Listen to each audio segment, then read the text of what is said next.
All right, good morning, good afternoon, or good evening, whatever time it is. When you hear this message, I pray that you're poised to receive, to accept, and respond to words of wisdom. Ashe. So, I just had the most remarkable experience going to my childhood friend's daughter's wedding.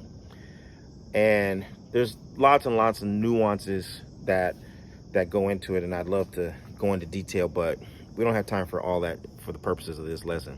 Suffice it to say that it was an adventure in time travel, and it allowed me to really truly appreciate the importance of having elders, adults and youth together over prolonged periods of time. That the value of the village is that you get to see time, you get to experience time, because your world is localized, and you go from being a small child to being an adult to being an elder, right? If you're fortunate. And so with that, I've been really thinking about my journey of life and my role as your teacher. Okay, my role as your teacher, the thing that I am committed to doing, is in a position of a kind of eldership and assuming responsibility for preparing you to make the journey through time in the most successful way possible. And it reminds me of my introduction to independent black schools. I went to Omowale Ujama School, which was in Altadena, California. And it coincides with around this time that my friend Chad and I became friends. This is kindergarten. I went to Omowale as a kindergartner, and I'll never forget Mwalimu Hodari, who was the director of the school at the time. And I'm thinking about this in particular because Chad's parents and all the parents in the neighborhood were the elders of our community. Okay, that was our our village. But then Mwalimu Hodari was not a part of our village, but he was someone who had, by virtue of being the headmaster of the school, he functioned as a village elder. You understand what I'm saying? So it's only in retrospect that I'm seeing these kind of folkloric roles and the way they play out. And again, understanding what they mean to me and where I am in this phase of my life. So there's a reason why I'm telling you this. So Mwalimu Hodari was the one who met me on my first day of school at Omowale. And Omowale, right? And so I remember walking in with my mother, and he's walking her through the the official business, everything from tuition, when it's due, et cetera, et cetera. And then he turns to me and he says, okay, so looks like you guys are going to do this. So I see you got that lunchbox. Open it up. Let me see what's in there. I open up my lunchbox, and he's like, okay, you got a, what is that? What kind of sandwich is that? It's a ham and cheese sandwich. I was excited. I was looking forward to that ham and cheese sandwich. He's like, okay, good. Take that out. I take it out. And he says, oh, I see you got a 7-Up. Take that out. I take it out. And he said, oh, you got some potato chips here. Yep, take that out. I take that out. So what was left? I had some celery and carrots and an orange. He's like, all right, good. You can keep those. Close up your lunchbox. Mom, take all the rest of that back home with you, and he won't be needing that anymore. And so my first contact or introduction to Omowale was the need to filter certain things out.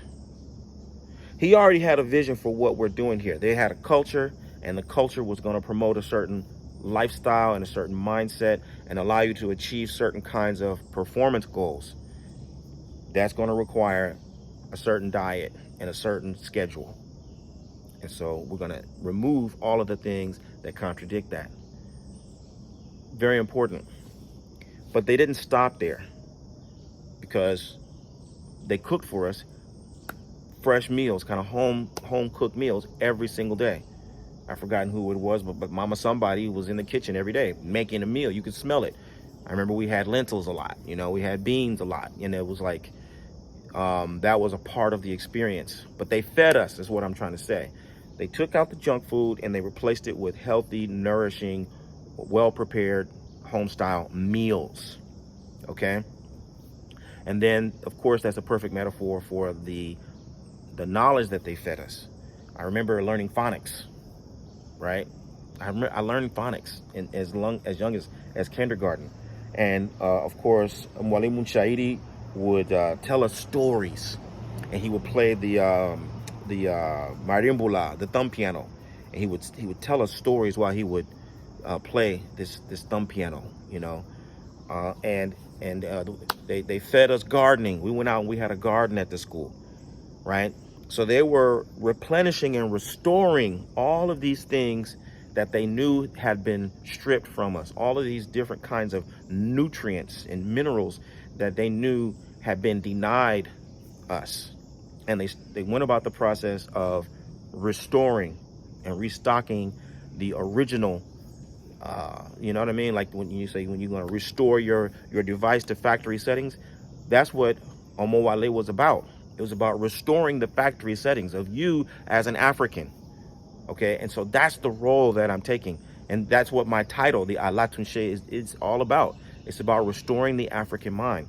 But to restore the African mind, there's certain things that I've got to filter out. I got to, identify based upon the template. Now, this is key. It's not just that I'm asking you to remove stuff. I have a working knowledge of what a complete human being is, what the goal is, according to best practices of psychology, as well as best practices of Orisa lifestyle and Yoruba civilization as a whole. So I'm combining these two, and I haven't just started doing this. This is what I wrote my master's degree thesis on human development. I created a human development model that juxtaposed Western psychology against Yoruba civilization, and I fused them together and made this model. And I've been working and developing this model for 30 plus years. Okay, that's what I'm doing, right? So the Alatunshe, yes, that's a title that I received from Nigeria, but this is the basis of my identity. This is my purpose and my mission in the world. So I'm trying to show up more and more and be better and better about helping you sift out all of those influences that are contaminating, polluting, diminishing, hobbling your ability to be fully actualized according to our indigenous knowledge systems. Having a really clear understanding of what your factory settings are, so to speak, and having you gain a greater and greater appreciation of why it's worth the effort to take out those contaminants, to remove those things that are pulling on your energy, that are distracting your attention, that are debilitating your actual performance and your ability to show up and be vibrant and strong. We need to take those out. It's going to be uncomfortable. You may not like what I'm telling you. You may not want to do what I'm advising you to do. It's going to be awkward. But trust me, please trust me. I'm looking at this with a long-term lens now. I'm looking at this with the full village culture in mind, having been a part of it, right? Having participated, been blessed to been touched by the village culture, to be influenced by village culture, and to still be able to get real good solid glimpses of what happens in the whole cycle. Okay, that's what I'm looking at, and I'm trying to help you to align yourself with. Not that I want you to be another version of me or a version of him or another version of her. It's the total opposite. It's just recognizing that there are certain things that human beings have done over thousands and thousands and thousands and thousands of years in a certain way. And they do it that certain way because it has worked for thousands and thousands and thousands of years. And just because we got something new that came along 5 years ago and 10 years ago, it makes life so convenient and it streamlines things. That doesn't mean that it makes the original way of doing things obsolete. Your original African mind has not been made obsolete. You need to retain that mind and use the modern technology and the modern innovations to work toward the same goals that your ancestors have been working towards since the beginning of time. That's what we're trying to establish and reinforce in you, a true value for the doing things the way that they were done originally, so things will turn out the way that they turned out originally. So this is a lesson that I want to share with all of the leaders, everybody who's really opened their mind and opened their heart to the possibility of improving the world through positive influence. I want you to find out how Oloye Obafemi Origunwadi Alatunse Onifa of Okeona, Abeokuta, can help you take your practice and your life to the highest level possible. Visit me at obafemio.com or orishalifestyle.com, and let's start working together to help you live the medicine that will heal your life and heal the lives of those who you are destined to serve. I look forward to working with you. Bye for now. Odabo.